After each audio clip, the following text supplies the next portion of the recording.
She said it offhandedly, eyes glued to her phone. "I've got a date," like she was noting the weather or reminding me the dishes were clean. 3 words, smooth, unbothered, meant to land. I studied her. That self-satisfied grin, the kind worn by someone convinced they'd already won. What she didn't know was this. The match had ended, and I'd stopped playing long ago. A year earlier, that sentence would have shattered me. Back then, we were the pair others admired, hosting dinners, trading secret glances in crowded rooms, whispering plans over stale popcorn and black and white films. I believed in us, in her. She knew what to say, when to say it.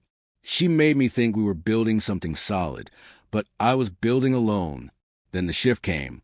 Late nights, sudden fitness obsession, locked phone for security. She stopped laughing at my jokes and started replying to someone else while I told them.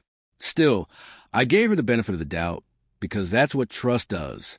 It blinds you to the obvious until a rainy Tuesday, when I reached into her bag for a charger. Her phone lit up. "Can't wait for tonight." Same room. She was in the shower. I didn't feel rage. Not yet. Just a stillness. Cold and sharp. No confrontation. That's for the desperate. I chose something better. A plan. That night, I lay next to her, unmoving, inhaling cologne that didn't belong to me. Not pain. Clarity. Focus. I started gathering quietly. GPS logs. Clone messages. I tracked everything. She noticed nothing. I followed every dinner, hotel, transaction on our joint cards. That's how I found him. Ethan Rollins. Junior executive. Married. Predictable. Then I found his wife, Julia. She didn't cry. She laughed, then handed me her own pile of evidence. We became co-conspirators, not casualties. I hired a PI. Discreet. Ruthless. Costly. Worth every cent.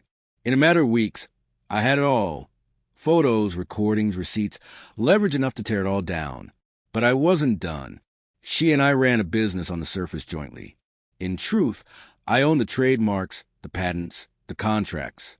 While she chased thrills, I rewrote our company's DNA, reassigned shares, sealed her out of doors she didn't even know existed. By the time she noticed, it was already over.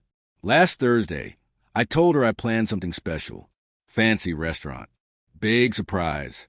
She beamed, wore the red dress, the same one from the night we signed our first deal. She looked perfect, completely unaware she was walking into a goodbye. The place was all glass and skyline. We had the best view. She twirled her wine, didn't sip. "So, what's the occasion?" she asked. I slid the folder across the table. She chuckled, until she didn't. Inside, every detail of the affair, records of siphoned money, breached agreements, a letter from Ethan's soon-to-be ex's attorney. Her grin fell. She reached for her wine. Her hand trembled. "This isn't," she began. "It is," I said calmly. "You're out. Your assets are frozen. Ethan's under investigation. You've been named in the civil suit." Her mouth opened, then shut. Nothing. Then a whisper. "I still love you." "I know," I said, rising. "Enjoy your date." Now I sit here alone in what used to be our apartment. Mine now. The city outside is quieter, clearer. I think back on all the nights I defended her, the lies I pretended not to see, the loyalty I handed to someone who didn't deserve it. They say revenge is fed by rage. It isn't. It's fed by truth. By reclaiming the parts of yourself you let someone else wear thin. I don't miss her. I miss who I thought she was.